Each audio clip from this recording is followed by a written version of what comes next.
आज के वीडियो में हम लोग पढ़ेंगे कि इस स्किन इफेक्ट क्या होता है, साथ ही साथ factors affecting the skin effect means skin effect को प्रभावित करने वाले कारक के बारे में पढ़ेंगे।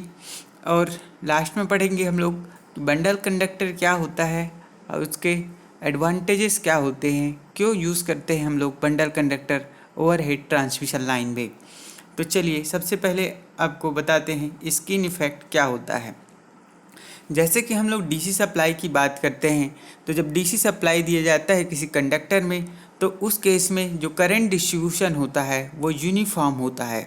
मीन्स आप किसी कंडक्टर्स के जो डीसी मतलब ऐसे कंडक्टर्स जिसमें डीसी सप्लाई फ्लो हो रहा है उसके इनर पार्ट पे मीन्स इंटरनल पार्ट में आप उसका करंट मेज़र करेंगे तो उसका जो डेंसिटी है वो उतना ही होता है जितना उसके आउटर सरफेस में होता है। लेकिन एसी के केस में ऐसा नहीं होता है। जो अल्टरनेटिंग करंट होता है उसका जो करंट डेंसिटी होती है वो इनर पार्ट में कम होता है और आउटर पार्ट में मीन्स उसका जो स्किन होगा, मीन्स आप बोल सकते हो कि कंडक्टर का जो आउटर सरफेस होता है वहाँ पे करंट डेंसिटी जो है वो अधिक होती है। मतलब एसी के केस में आप मानेंगे तो पूरा का पूरा जो करंट है वो उसके आउटर सरफेस में फ्लो होता है, वहाँ पे जो इंटेंसिटी होता है करंट का वो बहुत ज़्यादा होता है as compared to inner surface.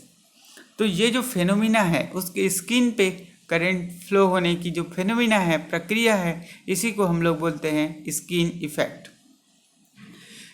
तो यही है इसका बेसिक कॉन्सेप्ट। डीसी सप्लाई में कंडक्टर के क्रॉस सेक्शन पर करंट डिस्ट्रीब्यूशन यूनिफॉर्म होता है, लेकिन एसी में जो करंट डिस्ट्रीब्यूशन है वो क्या होता है, नॉन यूनिफॉर्म होता है। कंडक्टर के इनर पार्ट में करंट डेंसिटी कम होती है और आउटर पार्ट में करंट डेंसिटी अधिक होती है। ठीक है, तो ये चीज़ आप नोट्स में भी इसको पढ़ सकते हैं। आपको बेसिक कॉन्सेप्ट बता दिया गया है ना, कि इसका मुख्य कॉन्सेप्ट यही होता है कि एसी के केस में करंट के स्किन पे जो करंट फ्लो होने की जो प्रक्रिया है, फिनोमिना है, इसी को हम लोग स्किन इफेक्ट बोलते हैं। ठीक है, अब इसके कारण से क्या होता है कि इफेक्टिव जो रेजिस्टेंस होगा, ओवरऑल जो इफेक्टिव रेजिस्टेंस है वो बढ़ जाता है और उसके कारण से क्या होता है, पावर लॉस होता है ट्रांसमिशन लाइन पे। I2R लॉस होगा क्योंकि रेजिस्टेंस का वैल्यू वहाँ पे बढ़ जाता है। अब को ले चलते हैं factors affecting the skin effect. Skin effect को प्रभावित करने वाले कारक, इसमें फर्स्ट है पदार्थ की प्रकृति। नेचर ऑफ मटेरियल के ऊपर डिपेंड करता है, क्योंकि जो कंडक्टर मटेरियल हम लोग जो यूज़ करते हैं वो अलग अलग होता है ना। सामान्यतः जैसे हम लोग कंडक्टर यूज़ करते हैं तो वो एल्यूमिनियम कंडक्टर ही यूज़ करते हैं, aluminium conductor, steel reinforced ACSR conductor use करते हैं, है ना। तो इसमें जो मटेरियल, जिस मटेरियल से वो बना होता है कंडक्टर, उसके ऊपर डिपेंड करता है।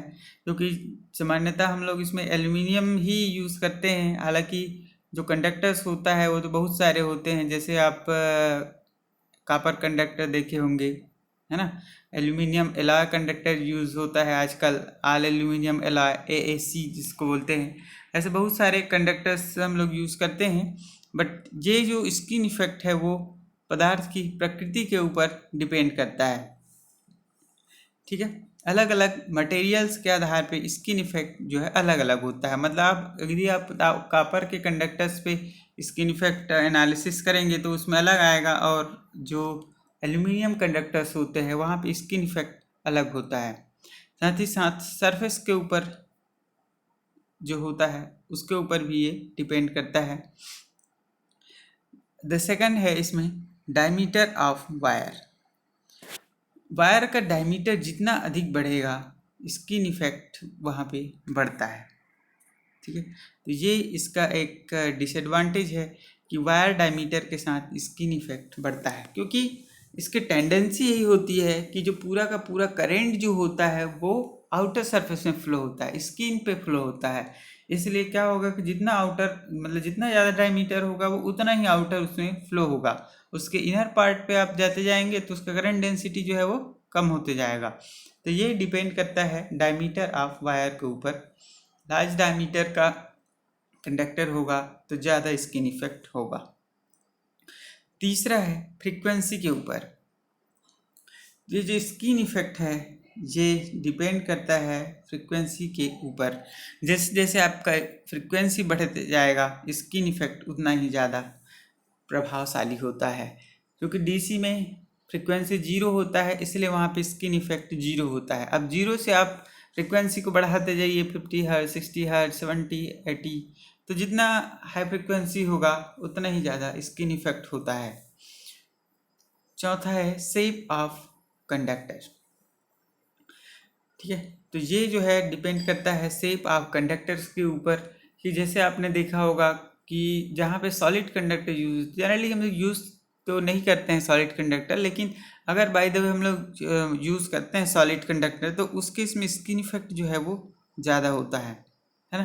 तो जो हम लोग कंडक्टर यूज़ करते हैं वो स्टैंडर्ड कंडक्टर यूज़ करते हैं ACSR कंडक्टर, तो उसमें जो स्किन इफेक्ट होता है वो सॉलिड कंडक्टर की तुलना में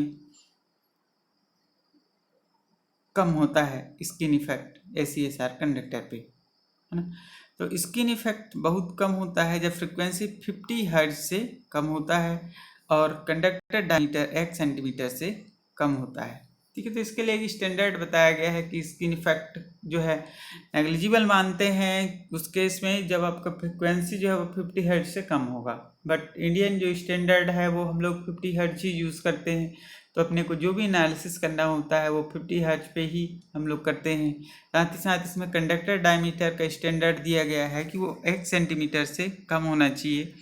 बट जितना ज़्यादा अपना ऑपरेटिंग वोल्टेज होता है उतना ही अपना जो कंडक्टर डायमीटर है वो थिकनेस उसका मोटा होता है ना, क्योंकि लॉन्ग डिस्टेंस ट्रांसमिशन अपने को करना होता है। तो उस केस में पतला कंडक्टर्स में उतना डिस्टेंस पे उसका करंट कैरिंग जो कैपेसिटी है उसको मेंटेन करने के लिए थोड़ा थिकनेस मोटा करना पड़ता है। ठीक है, तो ये मुख्य रूप से ये जो 4 बातें हैं इसको आपको ध्यान रखना है स्किन इफेक्ट के लिए। ये मुख्य रूप से डिपेंड करता है पदार्थ की प्रकृति के ऊपर, डायमीटर ऑफ वायर के ऊपर, फ्रीक्वेंसी और शेप ऑफ द वायर के ऊपर। ठीक है, तो ये इम्पॉर्टेंट चीज़ है, इसको आपको ध्यान रखना है। ठीक है, अब नेक्स्ट टॉपिक आपको ले चलते हैं बंडल कंडक्टर। जैसे अभी हम लोग पढ़ रहे थे short transmission line, medium transmission और लॉन्ग ट्रांसमिशन लाइन, तो उसमें बहुत बार ये नाम आया था कि बंडल कंडक्टर के बारे में हम लोग पढ़े थे। तो मुख्य रूप से बंडल कंडक्टर होता क्या है और इसके क्या एडवांटेजेस हैं इसके बारे में हम लोग पढ़ेंगे। तो मोर देन वन कंडक्टर पर face which is called a bundling of conductor. तो एक फेस में जैसे आपने देखा होगा कि सामान्यतः जो ट्रांसमिशन लाइन होता है उसमें 6 वायर आपको दिखता है, एक 7वां वायर ओवरहेड उसमें भी होता है अर्थिंग वायर के लिए जो हम लोग यूज़ करते हैं।